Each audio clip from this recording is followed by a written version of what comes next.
Shall we start then? Yes, sir. So first of all, welcome everyone. So like today we will be doing the revision part also, and revision part से मेरा मतलब ये कि from chapter 1, chapter 2 we will cover, as well as we will see aspects of chapter 3. Basically this is a revision class in order to capture everything 360 degree जो भी हमने अभी तक पिछले 3 lectures में किया है उसको हम capture करेंगे. मैंने आप लोगों को जो बताना start किया था, I started it. Just a minute, let me on my camera so that I can connect with you people. Yes. And अगर आप लोग भी मतलब for energy exchange I am saying if you want to, if you wish, you want to come in front of camera, that will be really good. That basically help us to exchange the energies. So you are most welcome for that. So I was just saying हम लोगों ने first chapter शुरू किया था. तो first of all जो जब हम बात करते हैं बेसिक एस्ट्रोलॉजी की, देखिए as a occult science when we talk about astrology को लर्न करने के लिए आपको कुछ चीजों को अनलर्न करना पड़ता है. जैसे कि फॉर एग्जांपल कुछ लोग टैरोट जानते हैं, कुछ लोग न्यूमेरोलॉजी को जानते हैं, कुछ लोग मे बी रेकी को जानते हैं, बट जो कनेक्ट है एस्ट्रोलॉजी के साथ इन सभी साइंसेस का, और वो जिस वे में अभी तक कन्वे किया गया है, वो सारा जो है एक तरह से कह सकते हैं आप वेस्टर्न तरीका है. देयर इज अ वेस्टर्न वे से मेरा मतलब यहाँ पर ये है कि मैं किसी चीज को, किसी आइडियोलॉजी को क्रिटिसाइज नहीं कर रहा हूँ, बट मैं यहाँ पर बात कर रहा हूँ प्रिंसिपल्स की. जो thumb rule, as a thumb rule Vedic astrology के अंदर जो प्रिंसिपल्स हैं, अगर उनको हम समझेंगे तो चीजें जो होंगी आपको ज्यादा क्लियर होंगी. बिकॉज मैं ये जो आपसे बात कर रहा हूँ ना, वो मैं इसलिए कर रहा हूँ क्योंकि I have practised almost all these sciences. काफी समय तक मैंने 2-3 साल टैरो भी किया है along with astrology because I just wanted कि हमें बेस्ट से बेस्ट रिजल्ट निकालूं. तो combination of astrology and tarot अगर बोलोगे, या combination of astrology with numerology बोलोगे, तो we can help in we can help people drastically in the way जब वो किसी बड़ी मुसीबत में सिचुएशनली फंसे होते हैं. तो वहां पर हमको मल्टीपल टूल्स को यूज करना चाहिए. और मैं ये रिकमेंड करूंगा आप सब लोगों को, बिकॉज सिंस अब आप लोग मेरे से अगर पढ़ रहे हैं, पढ़ाई कर रहे हैं, तो मैं आपको ये रिकमेंड करूंगा कि ऑलवेज जब भी आप किसी क्लाइंट को हेल्प करते हैं तो उसका कुंडली के साथ always with the help of एक जो टैरो कार्ड के अंदर सपोज कीजिए कि एनर्जीज होती हैं, इंट्यूशन का रोल होता है, तो आप उसको भी यूज करके अपने बातों को वेरीफाई और कंफर्म कीजिए. ठीक है ना. इसी तरह से आप न्यूमेरोलॉजी के अंदर भी you can always do all these things. So I just mean to say कि कनेक्ट सब जगहों पर है, ये पूरा एक तरह का इकोसिस्टम है, बट हमें इस इकोसिस्टम को कुछ इस तरह से समझना है कि हम लोग इजीली इस साइंस को इम्प्लीमेंट कर पाएंगे. तो मैंने सबसे पहले आपको ये बताया था कि 12 राशियों को हमें याद करना है. तो 12 राशियों को याद करने के लिए हमने एक फॉर्मूला जो था वो तैयार किया था. उसमें 3 वर्ड्स आते हैं. अब आप लोग please, all of you please just show me your copy and pains. Just a minute, please show me your copy and pains on camera so that I can start the things further. Are you writing everything? Yes, Harsha and Purnima ma'am, Sachin ji, thank you. Nirakar, Uday, Nirakar, you never show your face. Monica ji, can you show me your copy and pen, please? Thank you, Uday ji. Yeah, thanks. So, Uday sir, चलो अब आपसे आज शुरुआत करते हैं. आज आपको पकड़ते हैं थोड़ा सा. ये बताइए कि हमारी तीनों जो राशियां याद करने का जो हमारा फार्मूला था. नमस्कार Monica ji, welcome. So we are starting our like from first chapter to third chapter, सारा कवर करेंगे. तो मैं यहाँ पे कुछ क्वेश्चंस पूछता जाऊंगा, आप लोगों को रिवीजन करेंगे. रिवीजन से आपको कॉन्फिडेंस आएगा. उदय सर बताइए जरा फटाफट से, कौन से 3 वर्ड्स है जिनको हम नोट करेंगे और उनसे हमारे को 12 राशियां याद हो जाएंगी. भले ही आप चाहें तो देख के बता सकते हैं, मुझे तो मेरा टारगेट तो आपको रिवीजन करवाना है. तो आप लोग नोट कीजिए, अदर पीपल कैन नोट. अभी यहाँ पर सचिन जी और eventually Uday ji are the most पुराने लोग हैं, और निराकर भी रहते हैं पता नहीं, मगर बात नहीं करते कभी. एनीवेज, तो उदय जी बताइए 3 वर्ड्स कौन से थे, हाउ टू रिमेम्बर. 3 वर्ड्स थे. मेवरिमिक, सिक्टुअर, धमकुमी. अच्छा, मैं रेफर कर रहा था, नोट्स नहीं है मुझे, जो याद है मैंने वो बोला. जी जी जी. तो अभी भी सर मतलब थोड़ा सा वक्त चाहिए हर एक चीज मतलब परफेक्ट होने के लिए. कोई बात नहीं, टेक योर टाइम. 3 वर्ड जिससे हम लोग अपने पूरे 12 राशि याद रख सकते हैं हम लोग. हाँ, तो मेवरिमिक का मतलब क्या होता है, नोट कीजिए, ME, मैं आपको बता रहा हूँ, नोट कीजिए,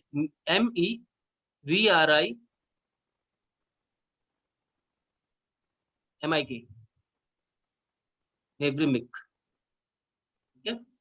तो मे से क्या मतलब होता है यहाँ पे, मेष राशि, यस। मेव, हाँ मेष राशि। उसके बाद आ जाता है व्री वर्ल्ड, व्री वर्ल्ड जो होता है वो वृश्चिक। आ जाता है, हाँ वो आ जाता है आपका वृश्चिक के लिए, तो सॉरी वृष वृष के लिए, सॉरी वृश्चिक तो भाई 8 वृषभ। नंबर पे, कंफ्यूज नहीं होना, कंफ्यूज नहीं होना। हाँ यस सर, सर वृषभ राशि। हाँ, वृषभ। वृषभ राशि, वृषभ, राइट। या। 3 नंबर पे मिथुन, ठीक है। यस।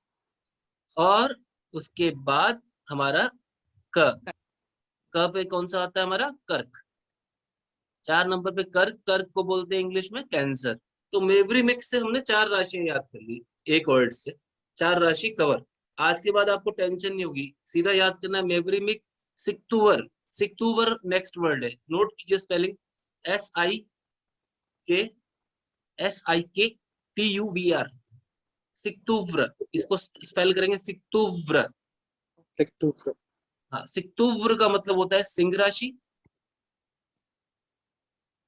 क का मतलब कन्या, कन्या 6 नंबर पे कन्या, सिक तू, अब तू आ गया, तू से आएगा तुला, सिक तू व्र, सिक तू व्र, ठीक है। तो अब आएगा तुला और उसके बाद आएगा वृश्चिक, राइट। तो 8 नंबर तक हम पहुंच गए, 8 नंबर तक का कवरेज हो गया। अब फर्दर चलते हैं, इसमें आएंगे हम लोग सिक्तूव्र के बाद हम लोग आएंगे आ, हाँ पूर्णिमा जी, मगर आपको एक चीज बोलूंगा, अगर आपने ये तीनों चैप्टर अच्छे से कर लिए ना जो आज मैं कराने जा रहा हूँ, देन प्रोबेबली, हाँ you can be ready, then you can think, मगर अभी नहीं। आज आप देखिए पहले, यू जस्ट अंडरस्टैंड, ठीक है ना। मुझे फिर कॉन्फिडेंस आएगा तो फिर मैं आपको बोलूंगा, बिकॉज देखिए अल्टीमेटली मैं भी यही चाहता हूँ कि आप सब लोग करो, इम्प्लीमेंट करो चीजों को, दैट इज वेरी इंपॉर्टेंट, ठीक है ना। तो और ये मत सोचो कि क्या होगा, कुछ नहीं होगा, पानी में कूद जाओ, डूबोगे नहीं वो बात पक्का है, डूबने नहीं दूंगा।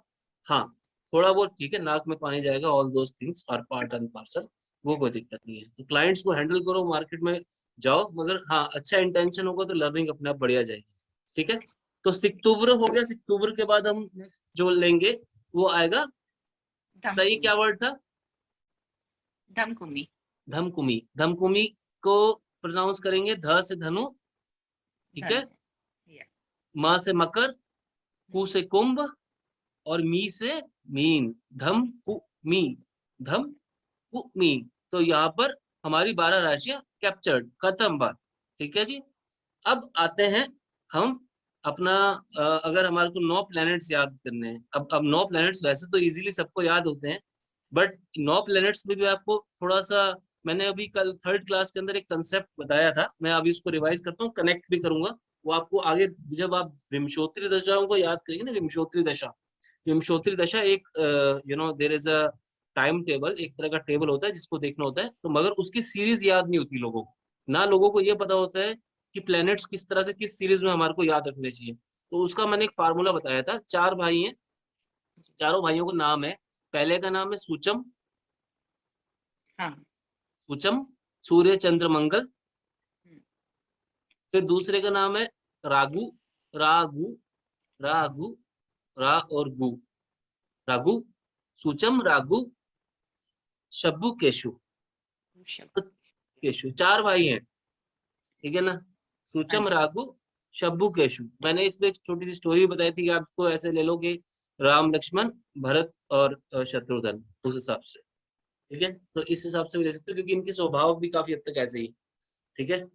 तो सूचम, रागु, शब्बू, केशु, मैंने ये जो आपको कंसेप्ट बताया वो इस पॉइंट ऑफ व्यू से बताया है कि कल को विंशोत्तरी दशा में आपसे कोई पूछेगा, सर मेरी सूर्य की महादशा चल रही है, आगे कौन सी महादशा आएगी, हाँ। तो आप तुरंत बोलोगे, ये फार्मूला दिमाग में लगा के, सूर्य की चल रही है सूचम, अच्छा च, तो आगे सू के बाद आता है च, तो चंद्रमा।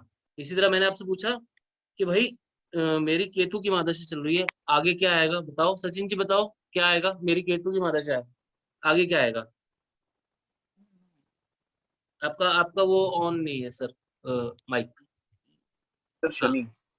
सूचम, रागु, मेरी केतु की चल रही है। सर शु, हाँ हाँ, केतु, शुक्र केतु शुक्र, सॉरी शुक्र। शुक्र आएगा, ठीक है। इस तरह से फॉर्मूलाज को लगाओ। अब मैंने आपको बोला मेरी बुध की महादशा चल रही है, बताओ मेरी अगली महादशा कौन सी आएगी? यस यस पूर्णिमा मैम बताइए। आपने बताया केश जो है, सो केतु के बाद एक्चुअली शनि आना चाहिए ना सर? सूचम रागु शब्बु केशु, शु बोला मैंने। ओ हाँ, ओके ओके के शु, शु के केशव से आएगा केशु, शुक्र, केशु, केशु। हाँ जी ओके। और आप इसको केश से भी ले सकते हैं, a person with big like large hairs, केशु, ठीक है। तो केशु। अब मैंने अभी सचिन जी से पूछा केतु, तो उसके बाद आई थी शुक्र। चलो अब मुझे बताओ बुध की महादशा है, ओ सॉरी मेरी बुध की महादशा के बाद अब क्या आएगा केतु, बताओ, है? केतु, केतु। ठीक है। और इसी तरह से मेरा मंगल की महादशा के बाद क्या आएगा बताइए? राहु, सूचम राहु, राहु, ठीक है। राहु। तो ये फार्मूला हो गया प्लैनेट्स को याद करने का। क्लियर होगी बात? किसी को कोई डाउट? उदय जी कोई doubt? Clear? Monica ji and Harsha, Harsha ji please बताइए। Clear sir. फर्स्ट क्लास है, थोड़ा क्लियर हो रहा है। देखिए मैंने पहले राशियां बताई, देखिए अब एस्ट्रोलॉजी पढ़ा रहा हूँ तो पहले राशियां बताऊंगा, फिर ग्रह बताऊंगा। उन ग्रहों का क्रम मैंने आपको याद करवा दिया है। मैंने आपको 3 वर्ड्स दे दिए, उससे आपको याद हो गया मेवरिमिक, सिक्टुव्र और धमकुमी, ठीक है ना। तो इससे आपको आइडिया लग जाता है कि लाइट चली गई है मेरे यहाँ पे, जस्ट अ मिनट। इससे आपको आइडिया लग जाता है कि आपको 12 राशियां जो है किस तरह से याद करनी है। Now further when we talk about planets, तो प्लैनेट्स को भी याद करने का तरीका है। सूचम रागु शब्बु केशु, वेरी सिंपल। सूचम पहला नंबर, रागु दूसरा, 4 भाई मान के चलो, सूचम रागु शब्बु केशु। देखो आप एस्ट्रोलॉजी को मेरे फार्मूला से याद करो, ये वो फार्मूलाज है मैंने तब बनाए जब मैं छोटा होता था, 16-17 साल का, और मेरे को मार पड़ती थी मेरे पापा से कि बेटा सीखो। तो मगर आप लोगों को ये करने की जरूरत नहीं है, मैं आपको ऑलरेडी शॉर्टकट्स निकाल के बता रहा हूँ कि हाउ आई रिमेम्बर, बिकॉज उस समय ये कोई भी फार्मूला नहीं था। I am pass out of 2002 Indian council of astrological sciences. तो अब 20 साल हो गए, मगर मेरे को चीजें सारी कैसे याद है? इन फार्मूलाज के कारण। तो आपको लाइफ टाइम नहीं भूलेंगी, ठीक है ना। तो यहाँ तक की बात क्लियर होगी हमारी। फर्दर चलते हैं। Yes sir. हाँ, अब हमने राशियां भी कर ली है, और अब हमने इनके जो लॉर्ड्स हैं वो करने हैं। इनके लॉर्ड देखो, राशियों के जो लॉर्ड्स होते हैं वो कौन होते हैं? वो होते हैं ग्रह, ठीक है। हर राशि का एक लॉर्ड होता है, और सॉरी 2 लॉर्ड्स होते हैं, मगर इसमें एक अपवाद है। There is a one exception in between. The exception is, आपको मैंने बताया था कि हमारे पास 12 राशियां हैं। 12 राशियों में से जो चंद्रमा एक राशि है और सिंह एक राशि है, इन राशियों के सामने जरा नोट कर लो जरा। अब आप नोट करो जरा, कॉपी में लिखने वाली बात है। 12 राशियां एक तरफ फटाफट से पहले लिखो। 12 राशियां लिख लिए तो उनके सामने लिखो चंद्रमा और सॉरी सिंह और सॉरी इसके सामने सिंह और कर्क के सामने आप लिखोगे। कर्क के सामने लिखो चंद्रमा, यानी कि कर्क राशि का जो लॉर्ड है वो कौन है? चंद्रमा। Simple, just keep it simple. अभी फॉर्मूला बताने वाला हूँ, अभी फार्मूले में लेके जाऊंगा आप लोगों को और अच्छे से समझ आएगी बात। तो मैं क्या बता रहा था कि आपको पहले कर्क को बता देना। कर्क का जो लॉर्ड है वो चंद्रमा, उसके बाद सिंह का जो लॉर्ड है वो है सूर्य। तो यहाँ पे सूर्य और चंद्रमा तो खत्म, आपका ये काम खत्म, ठीक है। टोटल 9 प्लैनेट्स हैं, 9 में से 7 के पास राशियां, अब बाकी बची बाकी की राशियां, अब उनका हिसाब किताब करते हैं। तो पहले आप लिखो एक एक, अभी इसी पेज पे जिसका आप लिख रहे हो इसके आगे लिखो आप 18 नंबर लिखो, 18, ठीक है। लिखो अब ये 18 का मतलब क्या है, इसके आगे लिखो मार्स यानी कि मंगल। तो यहाँ पर 18 का मतलब क्या है? पहली राशि और 8वीं राशि का लॉर्ड कौन हुआ? मंगल। ये मैंने बताया, ये मैंने डिनोट किया है आपको, ये मैंने इजी वे में समझाया। 18 नंबर के आगे लिखना है मंगल, ठीक है। तो इससे हमारे को एक क्लैरिटी मिली कि हमारी पहली राशि का लॉर्ड मंगल है और 8वीं राशि का लॉर्ड मंगल है। बात खत्म हो गई है, यहाँ तक का कंसेप्ट खत्म। आगे चलते हैं, आगे लिखो 27, यानी 27 से मेरा मतलब यहाँ पे 2 नंबर होती है मेरी वृषभ राशि, ठीक है, और 7 नंबर होती है मेरी तुला राशि। तो उनका जो लॉर्ड है वो है शुक्र, ठीक है, क्लियर? यहाँ तक का क्लैरिटी मिला सबको? ठीक है, अब आगे बढ़ते हैं। अब आ जाते हैं, लिखो 36, लिखो 36 नंबर।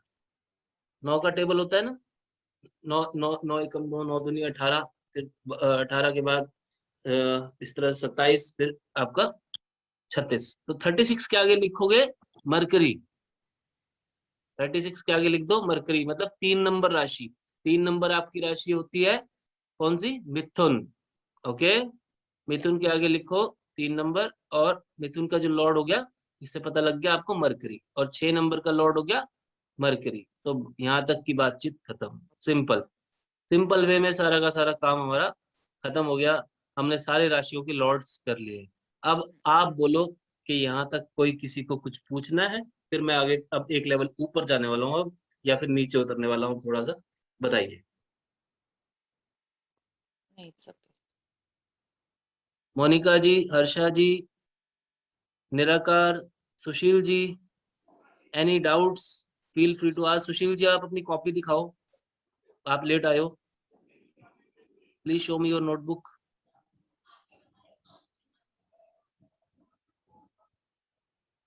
सर 10, 11, 9, 12 वो भी करना है। बता रहा हूँ, एक मिनट यहाँ तक कर थोड़ा सा अभी हल्का सा अलग हो जाएगा, बता रहा हूँ। यहाँ तक का क्लियर? ठीक है, चलिए अब हम जा रहे हैं 10, 11 के ऊपर जा रहे हैं, क्योंकि इसमें थोड़ी नंबरिंग अलग थी। अब हम 10, 11 को करेंगे कवर। तो 10 और 11 से मेरा मतलब यह है कि यहाँ पर नंबर आपका बन गया प्रतीक के रूप में 1011। 1011 का मतलब ये हुआ 10th राशि और 11th राशि, इनका लॉर्ड हो गया मेरा सैटर्न। क्लियर? और इसी तरह से जब मैं इसको लगा दूंगा, हमारा फर्दर जो नंबर बनेगा वो बनेगा 912। इसके आगे लिख दो जुपिटर। क्लियर? मैंने, आप देखिए हर बार में मैंने पहली राशि को पहले रखा है, फिर दूसरी राशि डाली है, तो मतलब हर ग्रह के पास 2-2 राशियां आ गई हैं। अब आपको सारे राशियां पता लग गई हैं। Thank you Sushil ji, kind thanks. And further यहाँ तक का सारा कंसेप्ट अब क्लियर हो चुका है, राइट? किसी को कुछ पूछना है तो बता दीजिए, फिर नहीं तो मैं अब आगे बढ़ता हूँ, बिकॉज टाइम भी थोड़ा सा कम है। आगे we are going ahead with the things. अब मैं आपको बताने जा रहा हूँ कि कौन से प्लैनेट्स जो होते हैं कौन सी राशि में जाकर उच्च के होते हैं। उच्च का मतलब ये होता है कि they got some kind of special power. Okay, और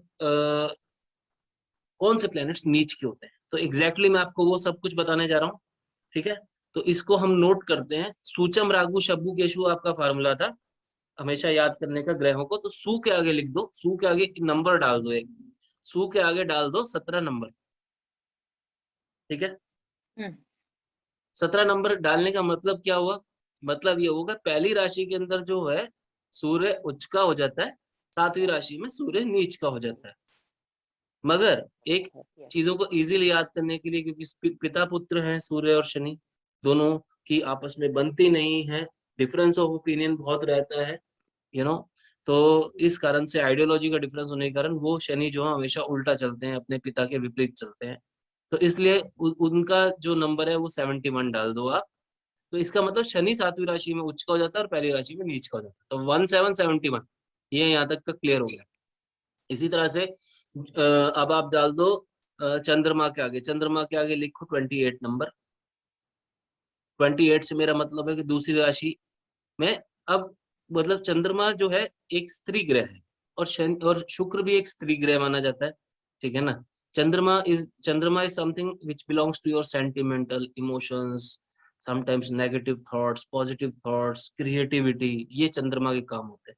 तो चंद्रमा जब भी स्त्री ग्रह होने के कारण शुक्र की राशि में बैठता है, क्योंकि शुक्र भी एक स्त्री ग्रह है, तो वो उसको स्पेशली पावर देता है। तो इसलिए 2 नंबर राशि में, 2 नंबर से मेरा मतलब है कि शुक्र की पहली राशि में चंद्रमा को बहुत अच्छी पावर मिलती है और वो उच्च का हो जाता है।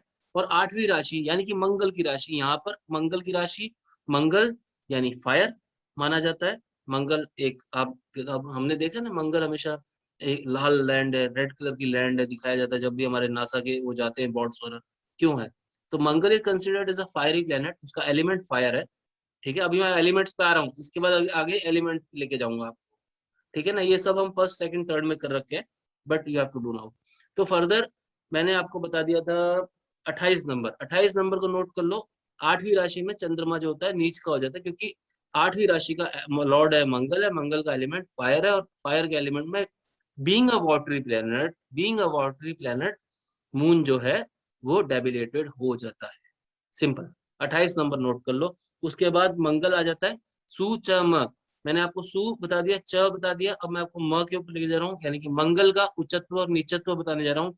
मंगल का जो उच्चत्व है, मंगल उच्च हो जाता है 10वीं राशि में, और नीच का हो जाता है 4थी राशि में। राइट, यहाँ तक क्लियर हो गया? इसी तरह से हाँ जी।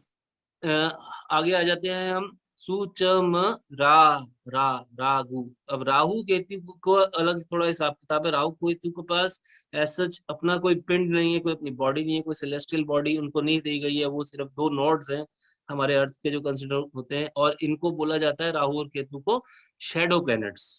शेडो प्लैनेट से मेरा मतलब है, इसीलिए ये भी होता है कि कई बार ना कई लोग आपको मिलेंगे, आपके क्लाइंट्स, आप कहोगे यार मैंने आपको राहु का उपाय कराया था, आपको रिजल्ट क्यों नहीं मिला? एक्चुअली राहु का उपाय क्लाइंट को बोलो कि बार बार करे, मतलब कंटिन्यूअस करे जब तक राहु की महादशा नहीं खत्म होती। 18 साल की महादशा होती है राहु की, बहुत लंबी महादशा जाती है।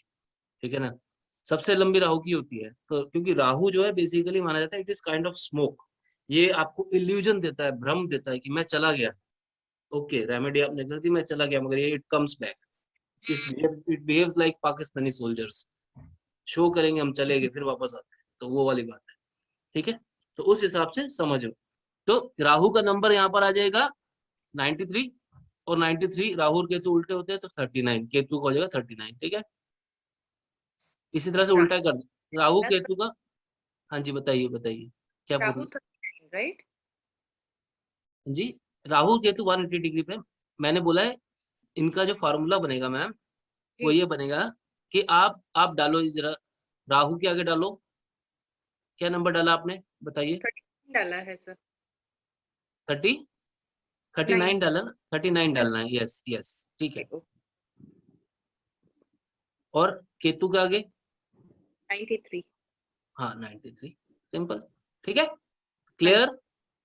आप कुंडली के अंदर मैं आपको दिखाऊंगा ये चीजें अभी आगे जाके, जन्म कुंडली के अंदर जब मैं आपको ये लाइव दिखाऊंगा, तो अभी आप देखोगे कि राहु केतु जो होते हैं हमेशा 180 डिग्री पे होते हैं, आमने सामने होते हैं, ऑलवेज इन द हॉरोस्कोप। ठीक है, और राहु और केतु जो होते हैं सेपरेटिवनेस के प्लैनेट्स भी होते हैं। अब ये देखो ये वर्ड्स है ना जो मैं बोल रहा हूँ, सेपरेटिवनेस के होते हैं, स्मोक होते हैं, तो ये मैं आपको बोल रहा हूँ ये चीजें ना, ये मेरा एक एक वर्ड आपको आगे जाके प्रिडिक्शंस में हेल्प करेगा।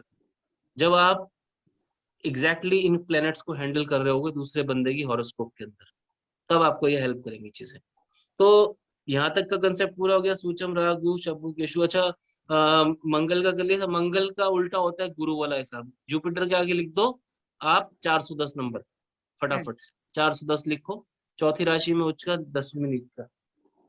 तो क्लियर? या अब कोई प्लेनेट तो नहीं रहा।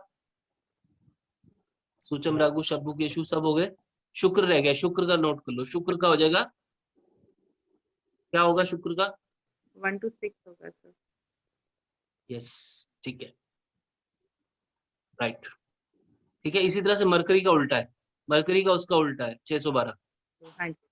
612। तो ये ग्रहों के उच्चत्व और नीचत्व हो गए सिंपल वे के अंदर। It is very simple. ठीक है, अब हम इनके एलिमेंट्स करते हैं। ठीक है, नोट कर लीजिए एलिमेंट्स। एक सिंपल सा फॉर्मूला लिखिए, उस फॉर्मूले का नाम है अप्रिवाज। अप्रिवाज से मेरा मतलब क्या है? अग्नि, पृथ्वी, वायु, जल। पहली राशि के सामने लिखो अग्नि, यानी कि मेष के सामने लिखो अग्नि। सेकंड नंबर के आगे लिखो पृथ्वी। थर्ड के आगे लिखो वायु। चौथे के आगे लिखो जल। ठीक है, अब अपरिवाज फार्मूले को नीचे तक लगा दो, नीचे से मेरा मतलब है 5वीं राशि के आगे सामने फिर से अपरिवाज लिख दो, उसके बाद 9वीं राशि से फिर से अपरिवाज लिख दो, तो आपका इस फार्मूले से आपको एलिमेंट सारी जिंदगी नहीं भूलेंगे। अग्नि पृथ्वी वायु जल, उसको पूरे फार्मूले में लगा दो 12 राशियों के सामने, अपरिवाज अपरिवाज अपरिवाज नीचे तक। समझ आई बात? Clear? Monica ji, Harsha ma'am, clear? Clear sir. चलिए, एलिमेंट्स भी हमारे कंप्लीट हो गए हैं, उच्चत्व नीचत्व भी हो गया है कंप्लीट, ठीक है। अब मैं आपको थोड़ा सा बेसिक्स करवाता हूँ, मेरी स्क्रीन शेयर करने जा रहा हूँ, जस्ट अ मिनट। अब मैं आपको कुछ इमेजेस दिखाऊंगा जिससे आपको मैं और क्लैरिटी दूंगा और आपको कुछ और कंसेप्ट भी समझाऊंगा। मेरी एक छोटी सी रिक्वेस्ट है, क्योंकि थोड़ा सा ज्यादा हो जाता है, मतलब इन द सेंस ये सिलेबस वास्ट है। बाय द वे मैं कुछ भूल जाऊं तो उदय जी एंड सचिन जी एंड सुशील जी, जो मतलब पुराने लोग हैं, वो मेरे को थोड़ा सा बोल दें कि हाँ सर आप ये चीज भूल गए बताना। मैं अपनी स्क्रीन शेयर करने जा रहा हूँ। अभी तक मैंने एलिमेंट्स कवर कर दिए, उच्चत्व नीचत्व कवर कर दिया सारा कुछ, एंड बेसिक्स राशि वाशि सब कवर कर दिया, ठीक है। तो further let me share my screen.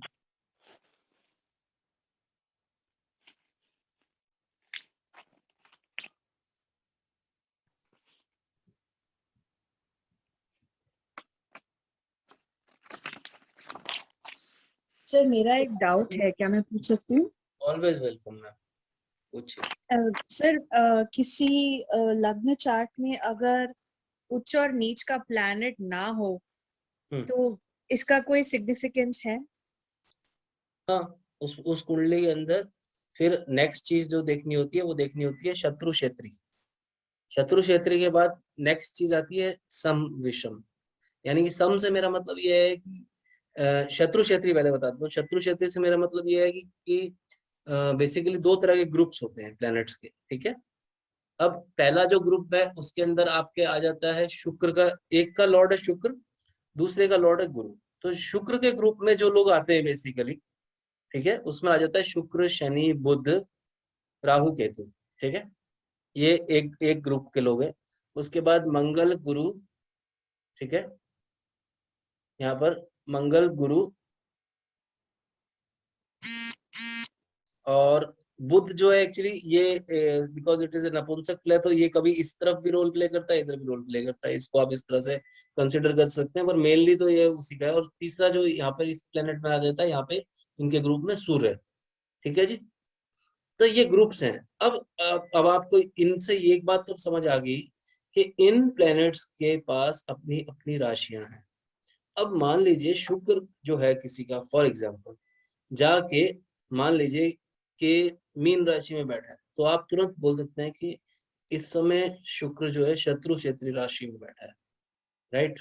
ये आपको देखना पड़ेगा, तो उसको शत्रु क्षेत्री बोलते हैं। मतलब आप जब अपने एनिमी के घर में आपकी, और ये ऐसा होता है, ऐसा इसके इन द सेंस ऐसा नहीं होता कि एक बार ये उदय जी ने कुछ नहीं पूछा था कि जब हम पैदा हुए थे तब तो हमारी कुंडली तब से तो वैसी पड़ी है, तो उसमें क्या, इन द सेंस वो कुंडली वैसी जरूर है, बट पॉइंट ये कि उस कुंडली के आधार पर एक ट्रांजिट नाम की टर्म होती है जिसको हम गोचर बोलते हैं। तो गोचर के अंदर आज की डेट में भी, तो जब आप पैदा हुए थे तब आपका गवर्निंग प्लेनेट जो था उसको बोलते हैं आपकी लगन साइन। मैं आपको दिखाता हूँ, ऊपर चार्ट्स के थ्रू दिखाता हूँ तो अच्छे से समझ आएगा। स्क्रीन मेरी दिख रही है आप लोगों को? Yes sir. देखिए, ये एक तरह का चार्ट है, ठीक है। हाँ जी। इस चार्ट के अंदर पहले तो आपको ये समझने वाली है कि 12 हाउसेस कैसे होते हैं। मतलब 12 हाउसेस मैं आपको इसलिए बता रहा हूँ क्योंकि इन हाउसेस के अंदर राशि रखी होती है, राशिज होती हैं। अभी मैं आपको एक और चार्ट भी दिखाऊंगा, उससे आपको और क्लियर हो जाएगा। मगर आप ये देखो कि ये 12 राशि, इनका क्रम किस तरह से चल रहा है। एक ये फर्स्ट हाउस है, ये सेकंड हाउस है, ये थर्ड हाउस है, ये फोर्थ हाउस है, ये फिफ्थ हाउस है, 6th 7th 8th 9th 10th 11th and 12th, मतलब 12 घर हैं, राइट। और इनका ये क्रम है। और यहाँ से ये चार्ट मैं आपको दे दूंगा, शेयर कर दूंगा। यहाँ से आप ये भी नोट कर सकते हैं कि कौन से हाउस का कौन सा लॉर्ड है। ये भी आप नोट कर सकते हैं। तो अब यहाँ पर इस बेस पे जो है हमारा जो है काफी चीजें फर्दर जो है हमारे को हेल्प होती है कि एक्चुअली देखिए सबसे इम्पोर्टेंट चीज है कि जब हम एस्ट्रोलॉजी को सीखते हैं ना तो हमें ये बात समझनी बहुत जरूरी है कि एक शब्द होता है, there is a word called features. Features से मेरा मतलब है कि हर व्यक्ति की जैसे कुछ खासियत होती है, हर चीज की कोई खासियत होती है, हर प्लेस की कोई खासियत होती है, उसी तरह से इन ग्रहों की भी एक फीचर्स होते हैं। ठीक है ना, तो इन फीचर्स को जब हम समझ जाएंगे, और इसी तरह से जैसे मैं आपको बता रहा हूँ कि इन ग्रहों के फीचर्स होते हैं कि मैंने जैसे आपको बताया चंद्रमा फॉर एग्जाम्पल, चंद्रमा मेक्स यू इमोशनल, चंद्रमा is connected with the water. अब किसी व्यक्ति को मान लो बार बार डिहाइड्रेशन होता है, या उसकी बॉडी में किसी कारण से पानी कम हो रह जाता है, या कोई वाटर रिलेटेड उसको डिजीज होती है, तो आप हमेशा चेक कर सकते हो कि उसकी कुंडली में मोस्ट प्रोबेबली 99% जो है चंद्रमा जो है वो अच्छी पोजीशन में नहीं होगा। अच्छी पोजीशन का मतलब क्या है अब यहाँ पे, या तो वो शत्रु क्षेत्रीय होगा, या वो डेबिलिएटेड होगा, या फिर वो दूर स्थानों में होगा। दूर स्थान से मेरा मतलब होता है कि टाइप्स ऑफ हाउसेस होते हैं। ठीक है, तो टाइप्स ऑफ हाउसेस के अंदर कुछ अच्छे हाउसेस हैं, कुछ आप कह लीजिए कि पावरफुल हाउसेस हैं, और कुछ हाउसेस जो हैं यहाँ पर जो है बिल्कुल नॉर्मल रिजल्ट भी देते हैं। तो there are kind of degrees, तो उस हिसाब से समझना है। तो अब बातों को यहाँ पे समझिए कि जब हम एस्ट्रोलॉजी को समझेंगे तो हमें 12 घरों के बारे में उनके फीचर्स भी जानने, हमारा पहला ऑब्जेक्टिव ये है।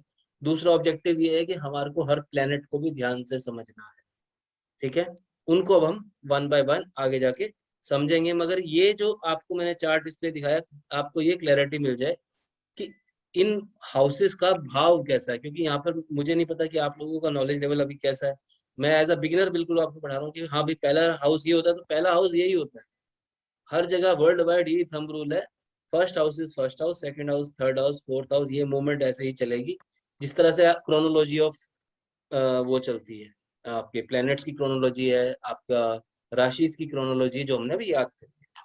Is that clear? यहाँ तक की सारी बात क्लियर है आप लोगों को? ठीक है, अब मैं आपको कुछ और दिखाता हूँ। रुकिए, फर्दर मैंने आपको थोड़ा सा हिंट दे देता हूँ। ये मैंने आपको दिखाया था, this is a flow of houses. ये फ्लो भी दिखा देता हूँ। हाँ जी। ये देखिए फ्लो है, 1 2 3 4 5 6, ये फ्लो दिखा रहा हूँ मैं आपको। इस तरह से ही इन हाउसेस का फ्लो होता है, हमेशा आपको गिनना होता है तो इस तरह से गिनना होता है। ठीक है, ये फ्लो हमेशा याद रखना है, एज ए एस्ट्रोलॉजर आप लोगों को पता होना चाहिए। अब मैं आपको एक चीज और दिखाता हूँ इसके अलावा।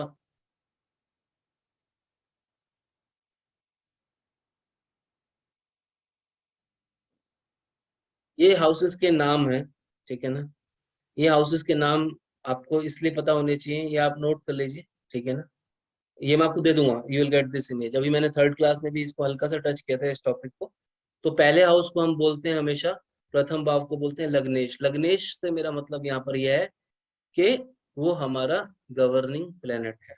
यानी कि ईस्ट, देखिए जोडिएक होता है, जोडिएक क्या होता है, एक तरह का सर्कल है हमारे सौरमंडल के अंदर।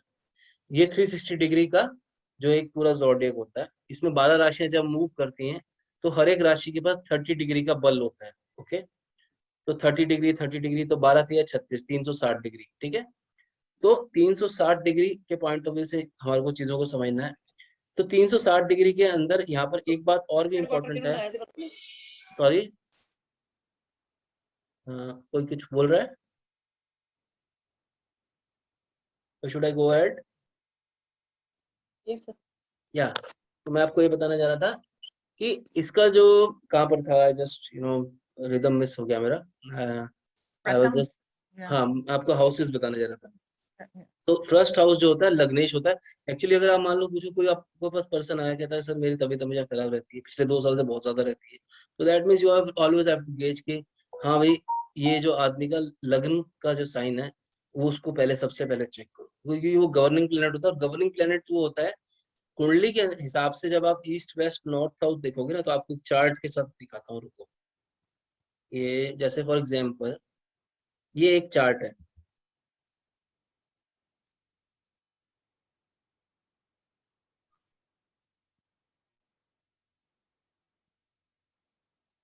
ठीक है। ये जैसे हमारी जन्म कुंडली का चार्ट है, तो आप हमेशा एज अ थंब रूल इस चीज को याद रखना, इस चार्ट के हिसाब से यहाँ पे लिख दो, आप एक चार्ट बनाओ, यहाँ पे लिखो ई, ईस्ट यानी कि ईस्ट। ईस्ट से मेरा मतलब ये होता है कि जब आप, जिस समय आपका बर्थ हो रहा होता है, जब आप पैदा हो रहे होते हो इस और जिस लॉन्गिट्यूड लैटिट्यूड पे आप पैदा होते हो, तो आइडियली क्या होता था, पहले पंचांग होते थे, अब ये काम आपके सॉफ्टवेयर कर देते हैं। तो लॉन्गिट्यूड लैटिट्यूड के बेस पे मतलब IST माइनस फ्रॉम LMT, तो इस तरह से वो सारी चीजें करनी पड़ती थी, वो सारा फॉर्मूलेज होती थी, वो भी आपका काम सॉफ्टवेयर करता है। मगर आपको हमेशा याद रखना है कि कुंडली के इस तरफ ईस्ट होता है, टॉप पे ईस्ट होता है, ठीक है। ईस्ट के बाद इधर सामने वेस्ट होता है, ठीक है, और इधर जो है नॉर्थ होता है, और इधर जो होता है साउथ होता है। मेरे कर्सर को फॉलो कीजिए, इधर नॉर्थ है, इधर साउथ है, ऊपर ईस्ट है, तो इधर वेस्ट है। अब पॉइंट यह है कि जब हम पैदा होते हैं तो उस समय ईस्ट में जो राशि, एक्चुअली हर एक राशि जो होती है वो 2.25 घंटे 2.25 घंटे मूव होती है पूरे दिन में मूव होती रहती है, 2.25 घंटे। तो पूरब दिशा में 2.25 घंटे के लिए, जब मान लो मैं तुला लगन में पैदा हुआ फॉर एग्जाम्पल, ठीक है, तो मैं जब तुला लगन में पैदा हुआ तो इसका मतलब ये है कि ईस्ट के अंदर जोडियक में 7 नंबर की राशि चल रही थी, इसलिए मैं जो हूँ आई एम पार्ट ऑफ तुला लगन। वाई आई एम तुला लगन, फॉर एग्जाम्पल मैं तुला लगन इसलिए हूँ क्योंकि मेरा लगन साइन जो है वो वीनस है, और मेरा लगन साइन अगर वीनस है तो इसका मतलब ये है मैथमेटिकली कि मैं जब पैदा हुआ तो उस समय पूरब दिशा के अंदर यह वाली राशि भ्रमण कर रही थी। तो इस कारण से ये जो राशि है ये मेरी गवर्निंग राशि है, और इसका जो लॉर्ड है, जो भी ग्रह है उसका लॉर्ड है, वो मेरा गवर्निंग प्लैनेट है। तो इतनी बात को बिल्कुल आप अपने दिमाग में बांध लीजिए यहाँ पे। क्लियर?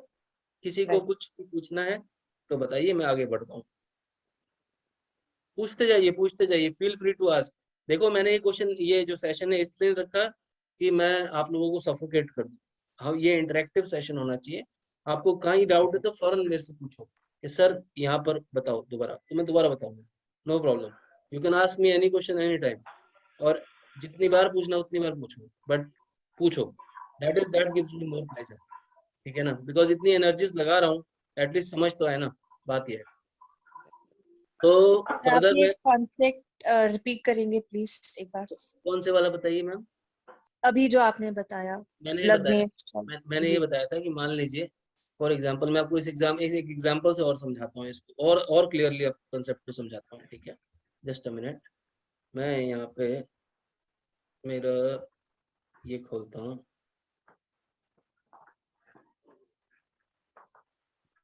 फॉर एग्जांपल मैंने यहाँ पे लिखा, आपका फेवरेट स्टार कौन है हर्षा जी, बताइए। ऋतिक रोशन सर। चलो ऋतिक रोशन, ठीक है। और उसको फॉर एग्जांपल आज ऋतिक रोशन को लेते हैं। पिछली 3 बार तो हमने स्पोर्ट्समैन ही लिए थे 3 सेशंस में, तो और उनको मैंने बताया था, बताया था, आई टोल्ड देम कि स्पोर्ट्समैन अगर स्पोर्ट्समैन है तो क्यों है, ठीक है ना। तो स्पोर्ट्समैन जब कोई आदमी बनता है, किसी आदमी का आपने चेक करा ना कि वो स्पोर्ट्समैन कैसे है, तो भैया ये चेक करो कि उसका 3rd हाउस का रिलेशनशिप कहाँ पर बैठ रहा है 11th हाउस से, सिंपल पता लग जाएगा, ठीक है। चलो अब हम चलते हैं, यहाँ पर एक चार्ट खोल देते हैं। गुलाब के तो अच्छे होते हैं।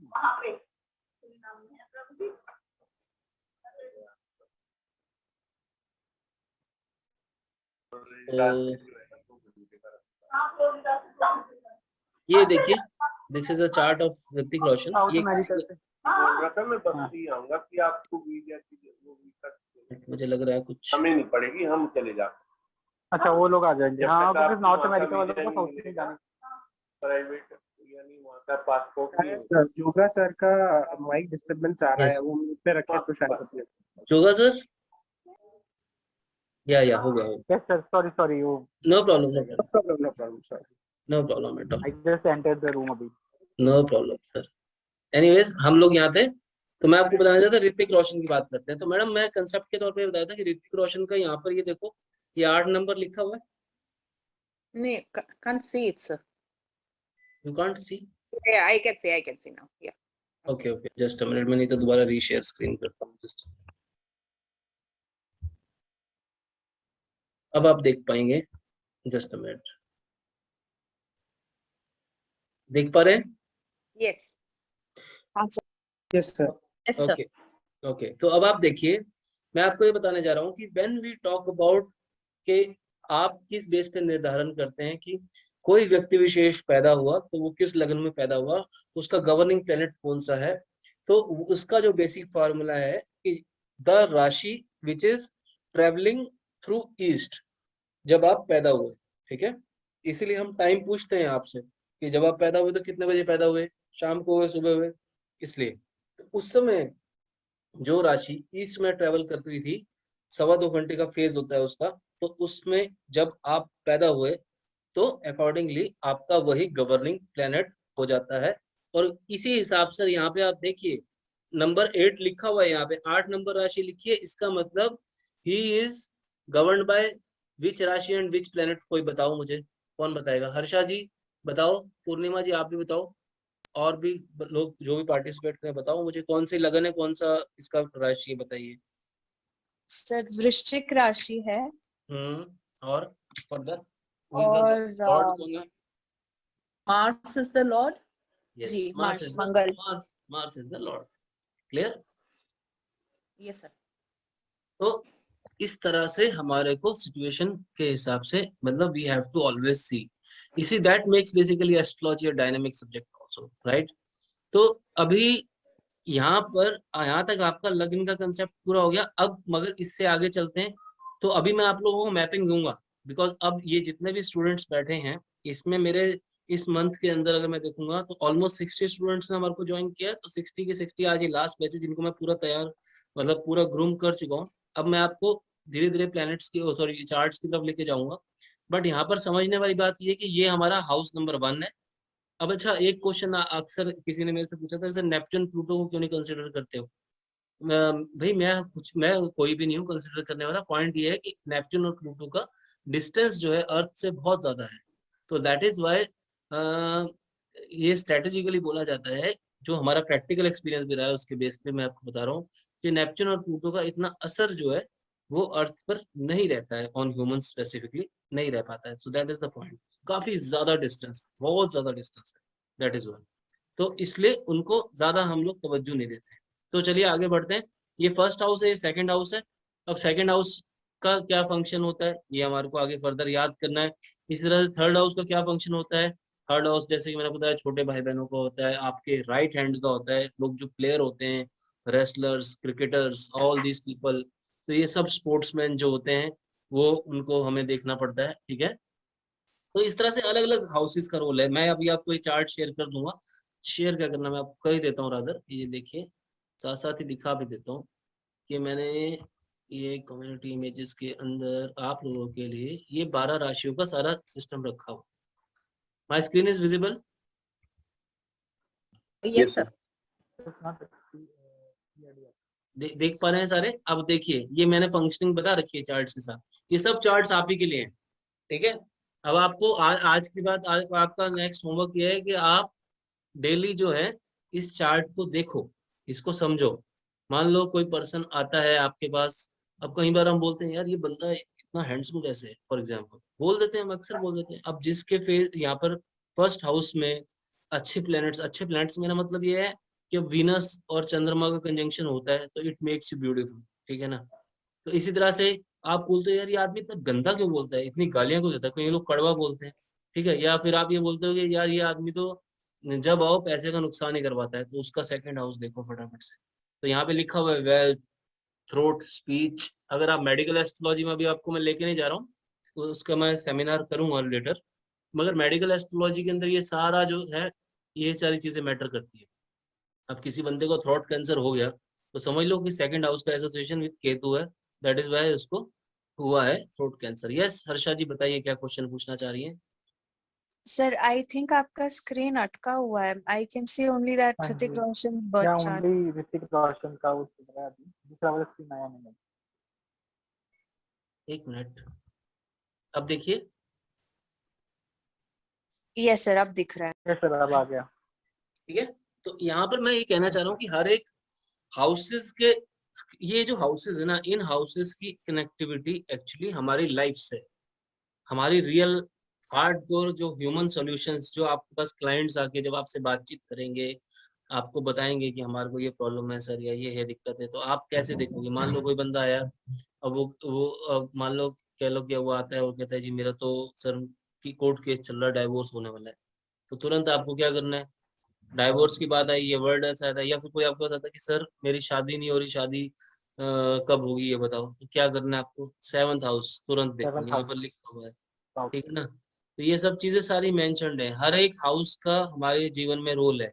अब आप सब एस्ट्रोलॉजर्स हैं, आप सब लोग टैरो के बंदे हैं, रेकी हीलिंग के, एनर्जीज के पर्संस हैं। अब एस्ट्रोलॉजर्स, न्यूमरोलॉजी, टैरो, इन लोगों के लिए, ऑकल्ट साइंस के बंदों के लिए सबसे इंपॉर्टेंट हाउस कौन सा होता है? एक तो एक बात बता दूं, राहु केतु वैसे भले जितने बुरे होंगे, मगर जितने भी आप लोगों को ऑकल्ट साइंटिस्ट मिलेंगे ना, इनकी कुंडली में राहु केतु सबसे ज्यादा रोल प्ले करते हैं। और ऑकल्ट साइंसेस का जो मेजर कारक प्लेनेट होता है वो राहु होता है। राहु मतलब समथिंग हिडन, छुपा हुआ, ठीक है ना? तो वो राहु का काम है। तो राहु जो है आपको हेल्प करता है ऑकल्ट साइंटिस्ट बनाने में भी। और हिडन, हाँ जी, yes, sorry sir, hidden Rahu रहता है या केतु रहता है? या ऐसे occult में ही? सच राहु और केतु दोनों ही हिडन माने जाते हैं। रीजन उसके पीछे है कि ये जो आप जब भी अटैक कर बोलते हैं ना अपना, ये इनका अटैक जब भी होता है हमारी ह्यूमन बॉडी के ऊपर या हमारे सर्कमस्टेंसेस के ऊपर, हमें पता ही नहीं लगता। एक्चुअली दे अटैक, एक एक वर्ड होता है आकस्मिक, अचानक चीजें, ये लोग जैसे बोलते हैं षड्यंत्र करना, साजिश करना, अंदर अंदर अंदर अंदर भीतर छुप के काम करेंगे सारा, ठीक है ना? ऑर्गेनाइजेशन पॉलिटिक्स जितनी भी होती है, सब राहु और केतु करवाते हैं। जितना भी ऑर्गेनाइजेशन पॉलिटिक्स है, जितना भी आपके खिलाफ कोई डिप्लोमेसी चल रही है, सब राहु राहु जो जो व्यक्ति पॉलिटिकली स्ट्रांग है, समझ लेना उसका राहु बहुत स्ट्रांग है। पॉलिटिकल लीडर्स जितने होते हैं ये सब, राहु जो है पॉलिटिक्स का कारक है। राहु जो है बेसिकली आपको ऑकल्ट साइंसेस यानी कि छुपा हुआ ज्ञान, अब ये ऑकल्ट साइंसेस में हर कोई नहीं जाता ना, हर एक की बस की बात। अब आप लोग क्यों ऐसे हैं? कोई ना कोई ऐसा फोर्स है जो कि आपको इस क्लास में लेके बैठा हो, ठीक है ना? कोई फोर्स है, तो वो जो फोर्स है उसमें मेजर कंट्रीब्यूशन हो जाता है राहु और जुपिटर। जुपिटर यानी कि नॉलेज, राहु यानी कि छुपी हुई नॉलेज, हिडन नॉलेज। और सबसे थर्ड रोल जो प्ले करता है वो करता है आपका 5th हाउस। 5th हाउस होता है इंट्यूशन का हाउस, ठीक है ना? 5वां घर, अपनी कुंडलियां आप खोल लो, देखो 5वां घर कहाँ पड़ा हुआ है। और अगर 5वां घर जो होता है ईस्ट का भी होता है, मगर इंट्यूशन को आप स्ट्रॉन्ग कर सकते हैं विद द प्रैक्टिस। इंट्यूशन को स्ट्रॉन्ग किया जा सकता है विद द प्रैक्टिस, क्योंकि 5वां घर हमारे ईस्ट का भी होता है। ईस्ट से मेरा मतलब यहाँ पर ये है कि किस, अगर आपसे कोई आगे पूछे कि सर मुझे किस भगवान जी की पूजा करनी चाहिए, किन देव को मुझे पूजा आरती है, अपने मन की शांति के लिए मुझे पूजा करना चाहिए, मेरे इष्ट देव कौन है, यदि आप पूछते हैं तो आपको फॉर एग्जांपल मान लीजिए, मैं तुरंत जाऊंगा 5th हाउस का लॉर्ड चेक करूंगा, वो वहां पर कौन सी राशि पड़ी है उस हिसाब से बताऊंगा, ठीक है ना? मान लो कि वहां पर 5th राशि पड़ी है, जैसे यहाँ पे देख रहे हो 5th हाउस में 5th राशि ही पड़ी है फॉर एग्जाम्पल इस चार्ट के अंदर, ठीक है? तो अब यहाँ पर जब 5th राशि फॉर एग्जाम्पल पड़ी हुई है, तो यहाँ पे मैं मानूंगा कि जो 5वें हाउस का लॉर्ड होता है वो होता है सूर्य, ठीक है? तो सूर्य के लिए जो है गायत्री मंत्र जो है ऑलवेज बेस्ट रहता है। इसका मतलब आप गायत्री मंत्र की आराधना कीजिए, ठीक है ना? तो आपको बहुत अच्छे रिजल्ट्स मिलते हैं गायत्री मंत्र को साधे से। अगर इसी तरह से आप फॉर एग्जाम्पल यहाँ पर मान लो 3rd आ जाता है हाउस, ठीक है ना? फॉर एग्जाम्पल के तौर पर बोल रहा हूँ, 3rd आ जाता है, या मान लो 4th आ जाता है, कुछ भी ले लो आप, कोई भी राशि आई तो किसी ना किसी राशि का कनेक्ट है। मान लो चलो 4थी राशि आ गई, यहाँ पे 5 की जगह 4 आ गई। चलो 4थी राशि का लॉर्ड कौन है? 4थी राशि कर्क होती है, कर्क का लॉर्ड होता है कौन? चंद्रमा। चंद्रमा का मतलब क्या होगा? तुरंत से बीज मंत्र, बीज मंत्र भी मैंने बताया नहीं है, बताऊंगा आगे, कंफ्यूज नहीं करना चाहता। सिंपल है, ओम नमः शिवाय का मंत्र आप जो है अच्छा से शिव जी को साधो, बिकॉज कहीं ना कहीं जब आप शिव जी को साधोगे तो आपको, आपका इंट्यूशन तेज होगा, आपकी जो डिसीजन मेकिंग है वो अच्छी होगी। 5th हाउस जो है बेसिकली आपकी बुद्धि का घर भी होता है, आपकी इंट्यूशन का घर भी होता है, आपकी एजुकेशन कैसी होगी इसका घर भी होता है, आपकी पहली संतान वो कैसी होगी, ठीक है ना? तो उसका भी घर होता है। तो बड़ा इंपॉर्टेंट रोल है, इसलिए इसको पहला 5वां 9वें घर को हम वो बोलते हैं त्रिकोण बोलते हैं। अभी मैं इस पे जा रहा हूँ, ठीक है, अभी यहाँ तक का मैं यहाँ ज्यादा आगे नहीं बढ़ता, आगे हम बढ़ेंगे, अभी इसमें कंफ्यूजन रखते हैं। मैं थोड़ा सा आपको टाइप्स ऑफ हाउसेस बता देता हूँ जो मैंने थर्ड में क्लियर किए थे। अभी तक सेकंड, फर्स्ट और सेकंड में मेरा कुछ ऐसा तो नहीं है, मैं कुछ भूल रहा हूँ तो बता दीजिए। मतलब Sachin ji you are there, मैंने कुछ ऐसा तो नहीं मैं भूल के नहीं बताया हो।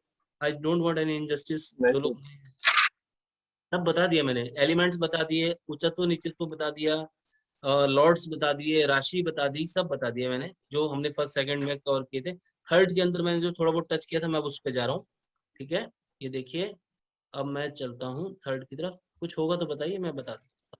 अच्छा अब ये नोट कीजिए आप,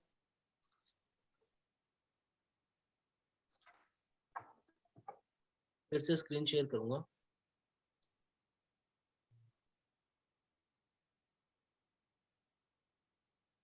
अब आपको ये करना है, इस टॉपिक का नाम लिखो ऊपर, टाइप्स ऑफ हाउसेस। कौन से घर का क्या नाम है? अगर मैं बोलूं पहला जो कैटेगरी बनती है वो बनती है केंद्र के हाउसेस। केंद्र के हाउस के अंदर केंद्र की कैटेगरी में 4 घर आते हैं, पहला, चौथा, सातवां, 10वां। मेरे चार्ट पे भी देख लो, मगर अभी जैसे मैं बोल रहा हूँ बिना देखे आप लोगों को भी याद होना चाहिए। अभी तो मैं लिख के लाया हूँ। स्क्रीन हॉल्ट हो गई है। क्या हॉल्ट हो रहा है? स्क्रीन हॉल्टेड है, वो खुले नहीं है हाउस के नाम। दोबारा खोल देता हूँ, जस्ट अ मिनट। हाँ जी, अब दिखा? यस सर अब आ रहा है। हाँ जी सर।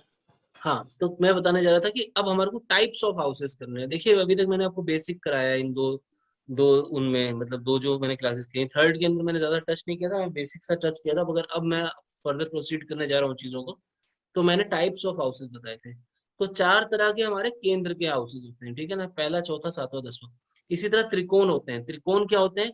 पहला, पांचवा, 9वां। पांच मतलब ये शुभ हाउसेस है, ठीक है ना। अगर मोटे मोटे मुझे मुझसे मुझसे अगर एज अ लेमैन और एज अ एस्ट्रोलॉजर को कनेक्ट करने के हिसाब से पूछोगे तो ये अच्छे हाउसेस है, ठीक है। इसी तरह से छठा, आठवां, 12वां है। छठा, आठवां, 12वां बेसिकली दूर स्थान बोले जाते हैं। दूर स्थान इसलिए बोले जाते हैं, छठा हमारा दुश्मनों का होता है, डिजीजेस का होता है, 8वां हाउस डेथ का होता है, और 12th हाउस जो होता है एक्सपेंसेस का होता है, खर्चों का होता है, फॉरेन ट्रेवल्स का होता है। इवन तक 12th हाउस हमारा जो है मोक्ष का भी माना कारक माना जाता है। देखिए हर हाउस के कुछ बैड इम्पैक्ट भी है, कुछ अच्छे इम्पैक्ट भी है, ठीक है ना।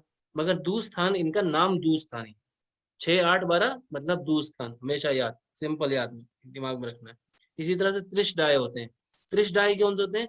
ये स्ट्रेंथ गिविंग प्लैनेट्स होते हैं, स्ट्रेंथ गिविंग हाउसेज होते हैं। आई मीन टू से मतलब जो आपका थर्ड हाउस हाथों का हाउस है, 11th हाउस अगेन हैंड्स का हाउस है। फर्स्ट हाउस जो थर्ड हाउस होता है वो राइट हैंड माना जाता है, 11th हाउस जो है वो 11th जो है वो लेफ्ट हैंड माना जाता है। थर्ड हाउस से हमारे छोटे भाई बहन भी देखे जाते हैं, 11th हाउस से हमारे बड़े भाई बहन देखे जाते हैं। छठा हाउस अगेन इसके अंदर कॉमन है, छठे हाउस से मैंने आपको बताया जैसे कि डिजीजेज और वो भी देखे जाते हैं। मगर यहाँ पर अब आप कहोगे त्रिशदाय तो सर दूस्थान का पार्ट भी है, तो आपने इसको यहाँ पे क्यों लिया? इसलिए लिया क्योंकि इसके भी कुछ पॉजिटिव इम्पैक्ट भी है। क्योंकि ये जो है 6th हाउस जो होता है हमारे ननिहाल का हाउस बनता है, यानी कि हमारे मामा, ठीक है ना। अभी ये कंसेप्ट बाद में जोड़ूंगा, एक थ्योरी होती है भाव भावार्थ, ठीक है ना, वो थ्योरी बाद में बताऊंगा। वो एडवांस सेशंस का एक्चुअली है, अभी आप कनेक्ट नहीं कर पाओगे, इसलिए अभी रुक जाते हैं। तो आगे चलते हैं। उपचय हाउसेस, उपचय हाउसेस के नंबर नोट कीजिए, 3, 6, 10, 11, ठीक है। ये बस आपको मैं इसलिए बता रहा हूँ कि एज एन एस्ट्रोलॉजर, कभी आपका किसी एस्ट्रोलॉजर से बातचीत चल रही हो तो एज ए एस्ट्रोलॉजर आपको इन बेसिक्स के बारे में सब कुछ पता होना चाहिए। और ये रिविजन सेशंस में इसलिए रख रहा हूँ कि एस्ट्रोलॉजी थोड़ा सा ये कह लीजिए कि जो लोग बिल्कुल नए होते हैं तो उनको एक बार कनेक्ट होने में दिक्कत ना आए, इसलिए I am giving again and again revisions. और उसके बाद अब हम आगे चलते हैं। मारक स्थान बोलते हैं। मारक स्थान से मेरा मतलब यहाँ पर यह है कि 2nd हाउस और 7th हाउस ये भी अशुभ माने जाते हैं। ऑनेस्टली स्पीकिंग अशुभ ही माने जाते हैं। हालांकि अब पॉजिटिव और नेगेटिव दोनों है यहाँ पे। 2nd हाउस वेल्थ का भी माना जाता है, 2nd हाउस जो है ग्रह क्लेश का माना जाता है, 2nd हाउस हमारे थ्रॉट का माना जाता है। कई लोग करोड़ों रुपए कमा रहे हैं अपने गले से, ठीक है, और कई लोग ये हैं कि लोगों को गला काट भी रहे हैं, ठीक है। तो there are negatives and positives, ठीक है ना, तो आपको समझना पड़ेगा। तो इसी तरह से 2nd हाउस को और 7th हाउस को मार्केश माना गया है। अब 7th हाउस के पॉइंट ऑफ व्यू से भी यही थ्योरी लगती है। 7th हाउस व्यापार का भी होता है, 7th हाउस आपकी वाइफ का भी होता है, और as well as 7th house जो है आपके बॉडी के अंदर आपका रिप्रोडक्टिव सिस्टम का भी कारक होता है। रिप्रोडक्टिव सिस्टम से मेरा मतलब ये है कि ये इसका जो लॉर्ड है वो वीनस होता है। वीनस यानी कि शुक्र, शुक्र से शुक्राणु, शुक्राणु से ह्यूमन की उत्पत्ति। तो वहां पे जाके कई लोग आएंगे, आपको इनफर्टिलिटी है, हमारे को बेबी कंसीव नहीं हो रहा, तो भैया 7th हाउस की पोजीशन चेक करनी है, कुंडली में शुक्र की पोजीशन चेक करनी है, ठीक है। इस तरह से प्रॉब्लम के सॉल्यूशन को निकालना है। और उसके बाद ये तो उनकी पोजीशन तो चेक करी, हाउस की पोजीशन चेक करी, प्लेनेट की पोजीशन चेक करी, और साथ साथ गोचर चेक किया। गोचर से मेरा मतलब है कि जब ऋतिक रोशन जी पैदा हुए फॉर एग्जाम्पल, ठीक है, तो एक प्लेनेट उनके किसी भाव में पड़ा था, मगर वो प्लेनेट घूमता हुआ आज कहाँ पर है भाई, ठीक है ना। वो प्लेनेट ऊपर अपने मूवमेंट पे घूम रहा है ऑर्बिट के अंदर, तो आज की डेट में वो कहाँ पर है। मगर छोटे प्लेनेट्स का तो इसमें फर्क नहीं पड़ता, क्योंकि चंद्रमा तो 2.25 दिन के अंदर पूरा ऑर्बिट का चक्कर लगा जाता है, ठीक है। मगर जो बड़े प्लैनेट्स हैं, जैसे कि हमारा जुपिटर, अब 13 साल बाद घूम के पहुंचते हैं जी एक राशि से, अगर मूवमेंट करेंगे 13 महीने एक राशि में इनको लग जाते हैं। इस तरह से करते करते 13 मंथ बीच में वक्री होते हैं, बड़े प्लैनेट्स हैं, इनका मास बहुत ज्यादा होता है, ठीक है ना। मास से मेरा मतलब वैसे मास कह लो, या इनका जो बॉडी घनत्व, बॉडी डेंसिटी बहुत ज्यादा होती है, तो ये वो हो जाते हैं, इनको बोलते हैं बीच बीच में रुक जाते हैं, चलना छोड़ देते हैं, तो इनको बोलते हैं हम रेट्रोग्रेड होना। रेट्रोग्रेड का मतलब होता है वक्री। जब कोई बोलते हैं ना आपसे कई लोग कि अभी शनि वक्री है, अभी ये वक्री है, फलाना वक्री है, वक्री से मतलब है कि वो प्लेनेट अपने ऑर्बिट के ऊपर उल्टा चलने लग गया है, मगर वो ज्यादा टाइम चलता नहीं है। एज पर जो हमारा मेजर जो रोल रहता है, उसके बाद वो अपना मूवमेंट पे फिर से आ जाए, जो सृष्टि का नियम है, ठीक है। मगर कुछ टाइम के लिए कभी कभी कुछ प्लैनेट्स जो हैं वो वक्री हो जाते हैं। मगर अगर आप मेरे से पूछोगे कि ग्रहण क्यों होते हैं सर, ये ग्रहणों का जो रोल है, यहाँ पर सिर्फ 3 ही प्लैनेट्स का रोल रहता है, पृथ्वी, चंद्रमा और सूर्य, खत्म बात, सिंपल है। तो ये सारी चीजें हैं, इनको समझते हुए अब आप यहाँ तक का मैंने 3 चैप्टर्स के अंदर बेसिकली अभी तक सारा कवरेज दिया है, ठीक है ना। अब फर्दर सचिन जी, जोगा जी, पुराने जितने भी ऑल स्टूडेंट्स आर हियर, आप बताइए कुछ रह तो नहीं गया, मैं कुछ भूल तो नहीं रहा हूँ, और अगर नए लोग जो हैं वो डाउट्स क्लियर कर लो, क्योंकि अभी लास्ट 15 मिनट है, अब हम आराम से समझते हैं चीजों को आगे। मैं एक्चुअली हाफ में अटेंड करी है मैंने क्लास में, मुझे पता नहीं पहले क्या करा है आपने। सर वो टाइमिंग रवि पता नहीं चलेगा जो आपने बताई थी ना कि अवस्थाएं जो होती हैं, हाँ अवस्थाएं नोट कर लो, 1 से 12 बताना चाहिए ना सचिन जी, क्या क्या नोट कराया था मैंने। 1 से 12 चंद्रमा, 0 से 12 मून होती है, 0 से मत 12 लगाओ से सर, 18 साल तक, हाँ 12 से 1 से 12 लगाओ सर, 0 से मत लगाओ, 1 से 12 1 से लगाओ। 12 गवर्न्ड बाय मून। हाँ उसके बाद जो 12 से 18 साल का रहेगा, इट गवर्न बाय बुध और मरकरी। हाँ फिर 18 से जो 24 रहेगा, इट इज गवर्न बाय सन। उसके बाद नोट कर लीजिए, जो ऑल ऑफ 25 ऑल से all 32 all all new people please note. उन्होंने बताया है कि ये हमें वो जो बता रहे हैं कंसेप्ट, मैंने एक कंसेप्ट बताया था, वो कंसेप्ट ये था कि किस ग्रह की कौन सी अवस्था होती है। मान लो कोई बंदा कहता है कि जी मेरा बचपन बहुत स्ट्रगल में गया, क्यों गया, आपको ये देखने के लिए चेक करना पड़ता है कि उसका बचपन स्ट्रगल में गया, इसका मतलब उसका चंद्रमा जो है किसी प्लेनेट के ग्रिप में फंसा हुआ था, या वो शत्रु क्षेत्री था, या वो नीच का था, इसलिए बचपन बर्बाद हो गया, खराब हो गया, या स्ट्रगल में भी था, ठीक है। तो 1 से 12 तक की सर ने बताई है, सचिन जी ने, वो चंद्रमा की अवस्था होती है। 12 से 18 उन्होंने बताई है वो बुध की अवस्था होती है। 18 से 24 जो बताई है सूर्य, गुरु, गुरु, ठीक है। और सॉरी सन की, सन सन की सन होती बताया है, वो सर, हाँ सन होगा, ठीक है। सन बताया सर। उसके हाँ बाद आगे आगे बताइए 25 से 32 रहती है वीनस की, शुक्र की। जी 32 से 36 रहेगी गुरु की। जी फिर 36 से 42 रहेगी राहु की। जी 42 to 48 रहेगी केतु। जी और इसमें 24 और 28 में जो पीरियड था वो मंगल भी, हाँ 24 से 28 के 24 बीच और में, 28 में मंगल, 28 हाँ 28वें साल तक मंगल रहता है, ठीक है ना। मंगल। फिर तो 48 to 72 रहेगा सैटर्न। बिल्कुल, अब ये जो बातें सारी बताई गई है ना आपको, वो इसलिए बताई गई हैं कि ये बेसिकली अवस्थाएं हैं, ठीक है ना, हर प्लेनेट की। तो ये जो अवस्थाएं अगर हमारे को पता होता है तो हमारे को ये इन अवस्थाओं से पता लगता है कि इस व्यक्ति की जो लाइफ है, इसकी पूरी लाइफ में कौन सा फेज अच्छा गया, कौन सा फेज स्ट्रगल वाला गया, या इस बंदे की पूरी लाइफ ही स्ट्रगल में गई है।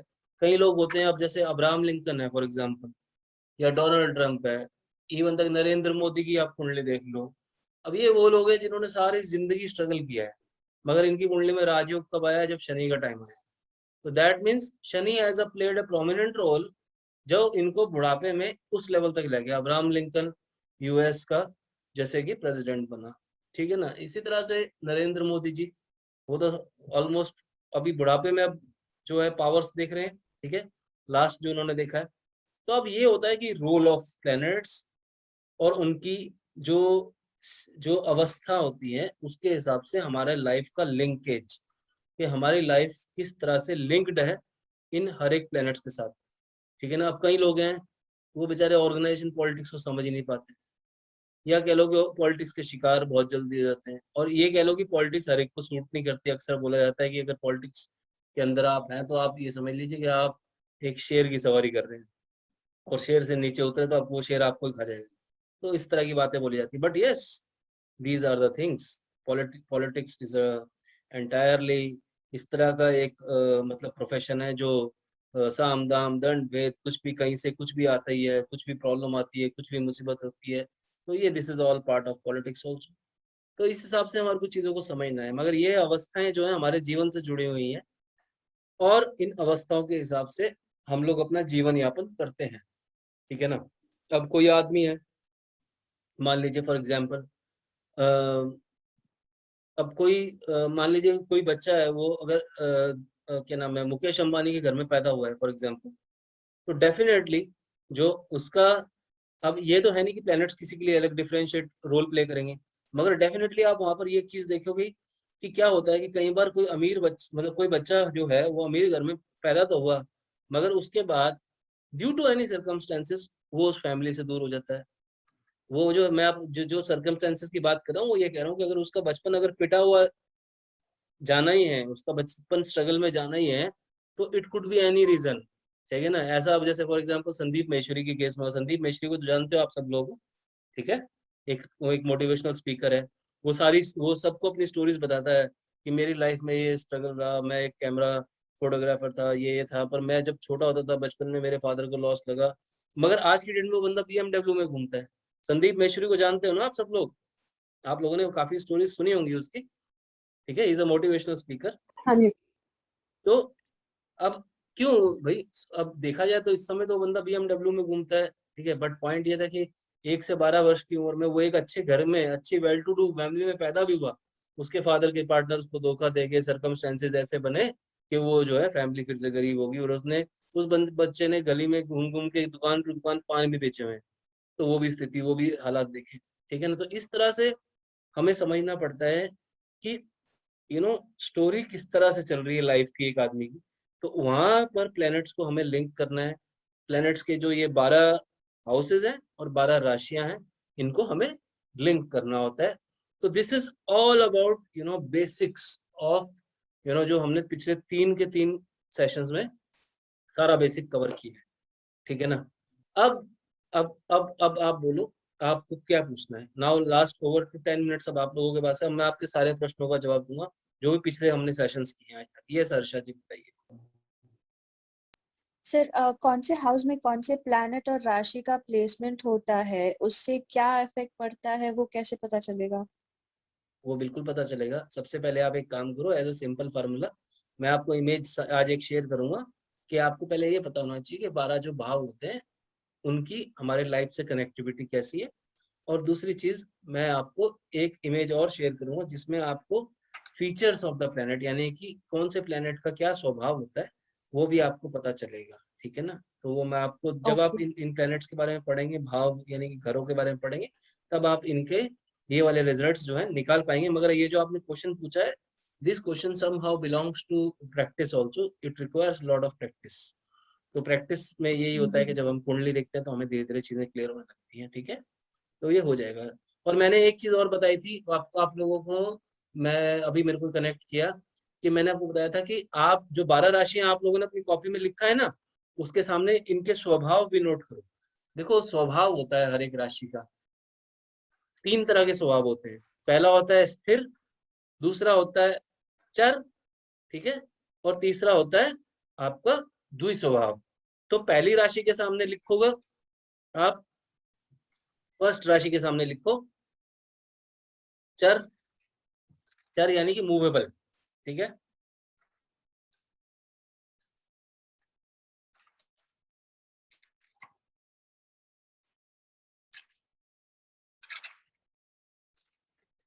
सेकंड नंबर के आगे लिखो स्थिर, और थर्ड नंबर के आगे लिखो द्विस्वभाव। अब इस फार्मूले को पहले 1 2 3 से लेकर नीचे तक रिपीट कर दो। चर स्थिर द्विस्वभाव को नीचे तक रिपीट कर दो। इसका मतलब मैं क्या बोल रहा हूं कि चौथी राशि के सामने फिर से लिख दो चर, पांचवी के सामने लिख दो स्थिर, छठी के सामने लिख दो द्विस्वभाव। फिर से अब सातवीं के सामने लिख दो चर, फिर लिखो स्थिर, फिर लिखो द्विस्वभाव, and goes on goes on goes on. तो ये मैं आपको मैंने ये बात क्यों बताई, राशियों के स्वभाव क्यों बताए, इसलिए बताया कि कोई बंदा आपको आगे कल को पूछे कि सर मुझे फॉरेन लैंड जाना है फॉर एग्जाम्पल, क्या मैं वहां पे जाके सेटल हो जाऊंगा। तो पहले देखो उसका लगन का साइन जो है वो कौन सा साइन है, वो मूवेबल है या स्थिर है। अब मान लो स्थिर राशि का बंदा है, पहली बात तो बहुत मुश्किल से फॉरेन लैंड तक पहुंचेगा, और अगर बाय द वे पहुंच भी गया तो वो बंदा होगा जिसका मन नहीं लगेगा, और वो पक्का अपनी लैंड के ऊपर वापस आएगा ही आएगा। He will definitely come back to his land and he will die on his own land. तो इस बात को आपको समझना पड़ेगी, राइट। इस हिसाब से हमारे को चीजों को समझना पड़ता है। ये जो मैं आपको कंसेप्ट बता रहा हूँ, ये सारे कंसेप्ट आपके लाइफ के साथ धीरे धीरे कनेक्ट हो जाएंगे।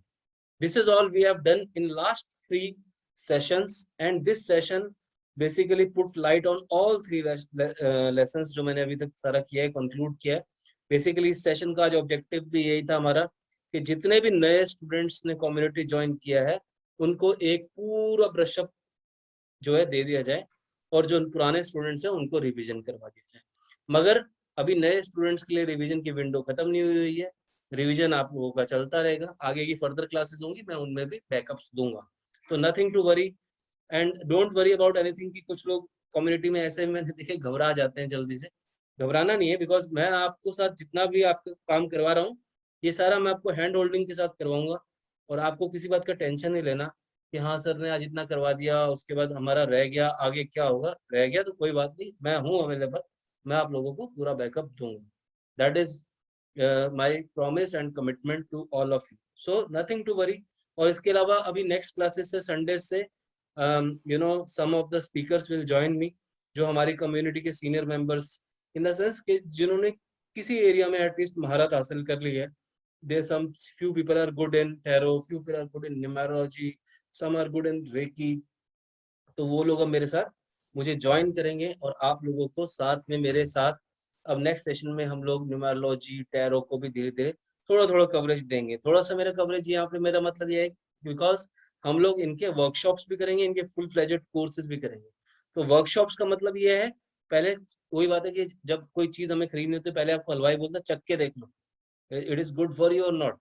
तो ये जो आप कम्युनिटी के अंदर भी आए हैं, तो first you are meeting doctor Bhatia, are you satisfied with these teachings or not? If you are satisfied, then probably we will go ahead with the workshops and we will go ahead with the advanced courses also, right? तो ये सारी चीजें। और knowledge की जहाँ तक बात है, since I am mentioning it once again, चाहे किसी ने कितना ही पैसा दिया हो, अगर वो कम्युनिटी का मेंबर है तो नॉलेज जो है उसको पूरी मिलेगी किसी भी हालत में। ये जो वर्कशॉप्स और ये जो कोर्सेज हैं वो सिर्फ इसलिए हैं जो कि फास्ट लर्नर्स हैं, क्विक लर्नर्स हैं, जो ये चाहते हैं कि अपना एस्ट्रोलॉजी में मैं करियर बनाऊं, ठीक है। तो already we have started given assignments also to our people. मतलब मैं अभी नाम तो यहाँ पे नहीं मेंशन करूंगा, but definitely some people already told you also that they are getting business also from our side। but definitely ये वो चीज होती है कि जब once we are confident कि yes you will be able to do the justice with our clients, तो हम आपको formally officially प्लेटफॉर्म पे लाएंगे, आपको बोलेंगे कि आप हमारे क्लाइंट्स को हैंडल कीजिए। ठीक है ना।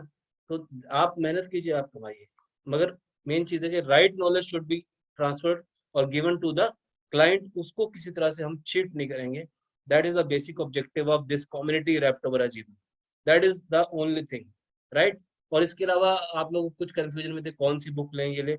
मैंने फ्री सोर्सेज भी आपको दे दिए, मैंने पेड सोर्सेज भी आपको बुक्स के शेयर किए लिंक्स। और इसके अलावा मेरा खुद का चैनल जो है वो भी आपके लिए अवेलेबल है। उस पर मोर देन 77 वीडियोस अभी पड़े हैं। अब ये नंबर और बढ़ जाएगा। वो फ्री लर्निंग का सोर्स है, वो सब आपके लिए अवेलेबल है। जाओ, एक्सप्लोर करो। बुक्स पढ़नी है बुक्स पढ़ो, मुझसे बात करनी है ग्रुप में लिखो। और इसके अलावा अगर आपको बुक्स खरीदनी है तो मैंने लिंक्स दे रखे हैं। और अगर कोई किसी को टैरो कार्ड खरीदना है तो मैंने वो भी लिंक दे दिया, कंफ्यूजन ना हो जिससे। Everything is shared by me, I will guide you. मतलब don't waste your money, I mean to say. किसी को स्टोन खरीदना है, किसी को कुछ खरीदना है, क्रिस्टल्स खरीदने हैं, आप बता दो, मैं आपको सही चीज देख के आपको लिंक भेज दूंगा। But don't waste your money, ताकि वो आपके काम आ जाए आपकी प्रैक्टिस में। That is the only objective.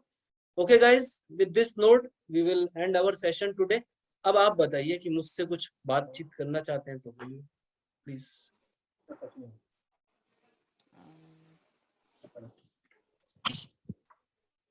Hello. Yes sir Sachin. जी। सर ये अगर लगन होता है और किसी की राशि होती है, हम्म। तो लगन और राशि में जो मेन बता रहा हूँ, डिफरेंस होता है इन टर्म्स ऑफ, वो क्या रहता है सर? चलो चलो चलो बताता हूँ, फटाफट से बता देता हूँ। उसमें क्या है, जरा स्क्रीन शेयर करता हूँ। ऋतिक रोशन से आपकी कुंडली खोलता हूँ, वहीं पे क्लियर हो जाएगा आप लोगों को। ये मेरी स्क्रीन पे अभी आपको कुंडली दिख रही है ऋतिक रोशन की? Yes sir. हाँ सर। तो मैं अब आपको बताने जा रहा हूँ कि लग्न और राशि के अंदर क्या डिफरेंस होता है। देखो, ये जो पहला घर है, पहले घर के अंदर 8वीं राशि पड़ी है, ठीक है। 8वीं राशि स्कॉर्पियो। तो हो गई इसकी लग्न साइन। ऋतिक रोशन का गवर्निंग प्लेनेट हो गया वृश्चिक राशि और मार्स प्लेनेट। तो ये तो हो गया लग्न, यहाँ तक की बात क्लियर। अब एक यूनिवर्सल रूल यहाँ पे बिल्कुल। अप्लाई होता है, वो ये अप्लाई होता है यूनिवर्सल थंब रूल के। कोई भी चार्ट तुम्हारे सामने आ जाए, हमेशा जब वो लगन चार्ट के अंदर, ये देखो लगन चार्ट के अंदर खासकर कोई भी, मतलब किसी का भी लगन चार्ट जब आपके सामने आ जाए, तो उसकी राशि पता करने के लिए फार्मूला ये है कि सीधा देखो कि उस बंदे का चंद्रमा यानी कि मून, मेरा कर्सर देखो कहाँ पे है, मून कहाँ पे है, मून कहाँ पे है, देखो छोटी राशि में। चौथी सर राशि 9th हाउस में कैंसर। अपनी राशि में पड़ा है। चौथी राशि में हाँ, चौथी राशि किसकी होती है? कर्क। इसका लॉर्ड कौन है? चंद्रमा। मून। चंद्रमा मून। होती है, ठीक है। ओह। ठीक है, तो इसका मतलब क्या हुआ, किसी भी कुंडली में सिर्फ चंद्रमा की पोजीशन चेक करनी है और ये पता लग जाएगा। ये चंद्रमा कहीं पे भी हो सकता था, ये चंद्रमा हो सकता है 11वीं राशि में बैठा होता, ये चंद्रमा हो सकता था यहाँ पे बैठा होता, ये चंद्रमा हो सकता है यहाँ पे बैठा होता, ठीक है ना, किसी भी सर राशि ये में बैठ क्लियर है सकता। मुझे। मेरा सर ये तो क्लियर था मुझे। जो मेरा क्वेश्चन था कि मतलब लगन क्या हमें मतलब बताता है एक पर्सन के बारे में अगर कुंडली में, और उसकी राशि जो होती है वो क्या बताती है? और दूसरी चीज सर, अब जैसे इसमें हम लगन देखते हैं नेपट्ट्यून है, कई बार क्या होता है सिर्फ राशि बैठी है, समझो 8 है, सिर्फ स्कॉर्पियो की राशि है लगन में, और उसके साथ कई बार प्लैनेट बैठ जाते हैं, जैसे वीनस बैठ गया या सैटर्न बैठ गया या कॉन्ट्रैक्ट पर सन बैठ गया, ये दो प्लैनेट इकट्ठे बैठ गए। तो वो जब दो प्लैनेट लगन में बैठते हैं तो उसका भी क्या सर मतलब होता है और क्या रीजन हाँ, होता है उसका उसका? उसका उसका मतलब हम चेक करेंगे। उसका मतलब यही होता है कि बेसिकली वो जो प्लैनेट्स हैं वो अब लगन के ऊपर क्या इम्पैक्ट डालेंगे वो। इसीलिए मैं आपको बोल रहा हूँ कि अब नेक्स्ट स्टेप के अंदर हम जो करने वाले हैं अगले सेशंस के अंदर, हम लोग अब दो दो प्लैनेट्स पकड़ेंगे एक एक सेशन में, और उस प्लैनेट को पूरा एंड तक, कहते हैं ना, हम उसके सारा इन्स एंड आउट समझेंगे। जैसे कहते हैं लिटरली हम यहाँ से अपना सैटेलाइट लेके गए और उस प्लैनेट के ऊपर जाके हम पहुंच गए और वहां पे उसका पूरा एनालिसिस करेंगे। ये चंद्रमा क्या क्या करता है, ये मंगल क्या क्या करता है, सूर्य क्या क्या करता है, क्यों करता है, राहु क्या क्या करता है, ये हम सब समझेंगे अभी नेक्स्ट सेशंस के अंदर। Nothing to worry. तो वो चीज एक्चुअली अब हम फलित के अंदर एंटर हो जाएंगे लेटर। तो अब वो हम धीरे धीरे एंटर होंगे। मगर आपको ये एक बात समझने वाली है, चंद्रमा जो होता है वो राशि बताता है अगर किसी भी घर में बैठा हो, किसी भी कहीं पे भी XYZ, ठीक है ना। तो मान लो, चलो मैं इसको ऋतिक रोशन को एक बार हटा के मान लो मैं कर देता हूँ अमिताभ बच्चन, ठीक है ना। ये लो फॉर एग्जांपल मैंने अमिताभ बच्चन हॉरोस्कोप लगा दिया, ठीक है। चलो अब यहाँ पे हम लोग देखेंगे। आपसे मैं पूछता हूँ, मुझे बताओ इस आदमी की लगन साइन क्या है, और मुझे ये भी बताओ कि इस आदमी की राशि क्या है। तो राशि का मतलब बेसिकली जो यहाँ पे राशि का आप रेलिवेंस पूछ रहे हो ना सचिन जी, रेलिवेंस सिर्फ इतना ही है कि आपको ये पता लग जाता है कि इस बच्चे का नाम किस अक्षर से रखना है, और कोई रेलिवेंस नहीं है चंद्रमा का, मोटे मोटे में अगर देखो। और उसकी जो पर्सनैलिटी रहेगी वो लगन होगा सर। हाँ, और उसकी जो पर्सनैलिटी होगी वो लगन गवर्निंग होगा। प्लैनेट, बिल्कुल बिल्कुल बिल्कुल बिल्कुल, ठीक है ना। वो जो होगा वो लगन ही होगा उसका, ठीक है। चलो देखो अमिताभ बच्चन आ गया, अमिताभ बच्चन की कुंडली खोली। अब यहाँ पे मुझे बताओ इसकी राशि क्या है, जल्दी से देखो। सर आया चंद्रमा, नहीं। चंद्रमा कहाँ पे? चंद्रमा का ये 7 तुला लिब्रा। हाँ, तो इसकी मतलब इस आदमी की तुला राशि होनी चाहिए थी। इसका नाम अगर अमिताभ बच्चन की जगह राकेश होता, रा से होता, रू से होता, रुचिका, मतलब फॉर एग्जाम्पल। अब तुला के शब्द मुझे याद है, तो मैं आपको ये भी शब्दावली दे दूंगा, ठीक है ना। Don't worry, I will share this, ठीक है। ये सब इमेजेस मेरे पास आपके लिए निकाल के रखिए कि ये तो आपसे, ये एक्चुअली होता क्या है, ये सब आपको बातें इसलिए बताई जा रही है कि आपसे कोई आगे पूछेगा कल को, मेरे बच्चे का नामकरण कर दो जी, कौन सी राशि पे कौन सी राशि है जी बताओ। ये सवाल तो आपसे पूछे जाएंगे, ये तो क्लाइंट पूछेगा आपसे, तो आपको पता होना चाहिए। और इसी हिसाब से यहाँ पर देखो 11th हाउस का ये यहाँ पे राशि कौन सी 11th राशि है, फर्स्ट हाउस के अंदर। इसका मतलब फर्स्ट हाउस के अंदर 11th राशि है। इसका मतलब इस आदमी की जो लगन है कुंभ है। इसका मतलब ये आदमी शनि से गवर्न्ड है। अब एक ये फीचर है, ये एक बेसिक फीचर है कि शनि से गवर्न्ड लोग होते हैं अक्सर लंबे होते हैं। अब क्योंकि शनि का बिल्ट ऐसा है, तो इसी तरह से मंगल से गवर्न्ड लोग होते हैं वो अक्सर मध्यम कद के होते हैं। इसी तरह से सूर्य से गवर्न्ड लोग होते हैं वो मध्यम कद के होते हैं, ठीक है ना। शुक्र से गवर्न्ड लोग होते हैं वो मीडियम हाइट के होते हैं, मध्यम और लंबों के बीच में। मतलब अब उस हिसाब से आपको देखना पड़ेगा। तो ये बॉडी की बिल्ड, काठी, बात करने का तरीका, ठीक है ना। अब अमिताभ बच्चन जी इतनी अच्छी बातचीत करते हैं, कैसे कर लेते हैं भाई? देखो यहाँ पे बुध उच्च का पड़ा हुआ है, ठीक है ना। तो बुध वाणी का कारक है। बुध बुध किसी की वाणी चेक करनी हो, आपको मैंने बताया था 5वां हाउस चेक करो। तो 5वें हाउस मतलब आप यहाँ पे देखो इसकी बुद्धि, और यहाँ पे तीसरी राशि भी इवेंचुअली बढ़ी है, तो इसका लॉर्ड 5वें घर का लॉर्ड क्या हो गया, इसका उच्च का हो गया। तो अमिताभ बच्चन के पास इंट्यूशन भी बहुत अच्छी है, और अमिताभ बच्चन एक अच्छा स्पीकर भी है। क्लियर हुई बात? ऐसे बातों को कनेक्ट करना होता है। क्लियर सचिन जी? और सर इसमें लगन में अगर केतु, बिल्कुल ठीक है सर। सर ये लगन में जैसे केतु भी है, वो क्या इसमें इसकी कुंडली में बताएगा, ये जो केतु बैठे हैं? कि कितनी बार तो हॉस्पिटल जाया है अमिताभ बच्चन। अभी कोविड में गया था, उससे पहले एक बार पेट में मुक्का लगा था, पता ही नहीं लगा लोगों को क्या हो गया। तो ये सब केतु, ठीक है ना। एक बार अमिताभ बच्चन को अमिताभ बच्चन को इंटेस्टाइन कैंसर में रिपोर्ट हुआ था। उसके बाद से इसने पेप्सी पीना छोड़ दिया था, ठीक है ना। पता ही नहीं लगा, पेप्सी पीते पीते पीते पीते अचानक से इंटेस्टाइन कैंसर को, उसके बाद कोल्ड ड्रिंक को भी एंडोर्स नहीं करता, ठीक है ना। तो ये अब केतु, केतु कोई आपको ऐसी बीमारी देता है जो कि पता ही नहीं लगती, अचानक पता लगे एक दिन रिपोर्ट आई, पेट में दर्द हुआ, बहुत ज्यादा दर्द हुआ, रिपोर्ट आई, पता लगे cancer. Ketu, that means Ketu. किसी को टीबी हो गया, अचानक से पता लगा। किसी को मान लो थ्रोट कैंसर हो गया, तो सोच लो कि केतु का रोल कहीं ना कहीं सेकंड हाउस से यानी कि थ्रोट का होता है। तो ऐसे चीजों को कनेक्ट करना होता है। केतु छुपी हुई बीमारियां देता है। राहु षड्यंत्र करवाता है, मगर राहु जो है दुनिया को ब्यूटीफुल भी बनाता है। 5वां घर जो होता है वो सट्टे का भी होता है, ट्रेडिंग का भी होता है, बहुत सारी चीजें, क्योंकि ये सब चीजें बुद्धि से जुड़ी हैं। जो लोग अच्छा शेयर ट्रेडिंग करना चाहते हैं, सीधा 5वां घर चेक करो उसका, 5वां घर कैसा है। तो ऐसी बातें वो देखना पड़ता है। मगर ये आप धीरे धीरे, अभी मैं आपको एडवांस सेशंस में अब जब लेके जाऊंगा तो आपको ये सारे कंसेप्ट मैं क्लियर करूंगा, ठीक है। यहाँ तक का क्लियर सचिन जी? बिल्कुल ठीक है सर। सर बस लास्ट चीज, और फिर मुझे पता है we are running out time. Sir आपने एक पॉइंट बताया था अभी, जैसे कि जो मारक स्थाना, जो मारक स्थान दूसरा और रहता 7वां है, स्थान, मारक दूसरा स्थान दूसरा, 7वां स्थान। आपने बोला कि ये अशुभ भी माना जाता है। जब भी इनकी महादशा चलती है ना, महादशा और अंतरदशा चलती है, तो ऐसे फेज के अंदर आप मान के चलो कि मारक स्थान का जब भी पीरियड या सब पीरियड चल रहा हो तो समझ लो उस बंदे का टाइम खराब चल रहा है। ये चीज वहां पे लिंक होगी, आगे जाके लिंक होगी, एडवांस में लिंक हो जाएगी। ओके हाँ ओके। और सर अगर सेकंड हाउस में अगर बड़ी कोई प्लैनेट्स बैठी होती हैं तो वो मतलब अकॉर्डिंगली अच्छी रिजल्ट्स रहती हैं? वो अब वो ऐसे नहीं बोल सकते ना, वो पता है किस बेस पर बोलेंगे कि वही लगन का लॉर्ड कौन सा है।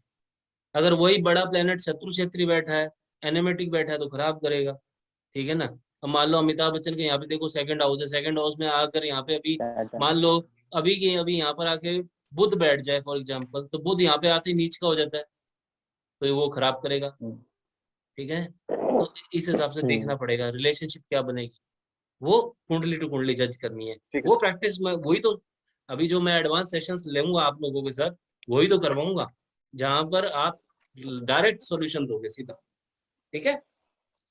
क्लियर यहाँ तक? जुपिटर बैठा है। Yes sir. मगर थोड़ा सा practice and time is required Sachin ji, patience, practice, time थोड़ा चाहिए, राइट। सर कोशिश है कि ये सारी चीजें हो जाएगी चिंता मत, हम लोग करेंगे, we will make it happen.